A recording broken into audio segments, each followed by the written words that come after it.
दोस्तों मां तव्हांखे हिकिड़ी ॻाल्हि ॿुधाईंदो हलां त आज़ाद थिएटर ग्रुप जो ऐं छा जे लाइ ज़रूरी आहे ऐं आज़ाद थिएटर ग्रुप खे ठाहिण में आज़ाद साहब छा जे लाइ कोशिशि वरिती। असीं चाहियूं था त आज़ाद थिएटर ग्रुप जे थ्रू असीं ॾुराहनि इलाइक़नि में वञी ऐं उतां जे माण्हुनि जूं जेके तकलीफ़ूं आहिनि उहे असीं थिएटर जे ज़रिए सुजाग करियूं। आज़ाद थिएटर ग्रुप न सिर्फ़ काछो, न सिर्फ़ पहाड़ी इलाइक़ा, पर अॼु तव्हां ॾिसी रहिया आहियो त ही समुंड जा ॾोरां रस्ता तइ करे पंहिंजी मंज़िल ते पहुची ऐं पंहिंजे थिएटर जे ज़रिए माण्हुनि में जागरता पैदा करे थो। आज़ाद मीरवाई साहब जूं जेके कावशूं ऐं कोशिशूं आहिनि उहे सिर्फ़ ऐं सिर्फ़ इहे आहिनि त असीं सिंध में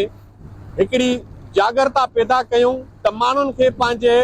हक़नि वठण जे लाइ हासिलात पैदा थिए ऐं माण्हू पंहिंजा हक़ घुरी सघनि। थिएटर जो मक़सदु इहो आहे त असीं रोल प्ले करे माण्हुनि खे उन शइ जे लाइ आमादा करियूं त माण्हू पंहिंजा हक़ कीअं घुरी सघनि। अॼु असीं जेको समुंड जो ॾोराहियो इलाइक़ो जेको पार करे उहो ही साम्हूं ॿेट में हिकिड़ो ॻोठु आहे, असीं उते वेंदासीं, खाध ऐं खुराक ते असीं थिएटर पेश कंदासीं ऐं ही असांजे लाइ वॾा चैलेंजिस आहिनि त असीं ॾोराहनि इलाइक़नि में वञी जिन माण्हुनि वटि का बि सहूलियतूं कोन आहिनि असीं उते वञी ऐं थिएटर जे ज़रिए असीं उन्हनि में सुजागी पैदा करियूं।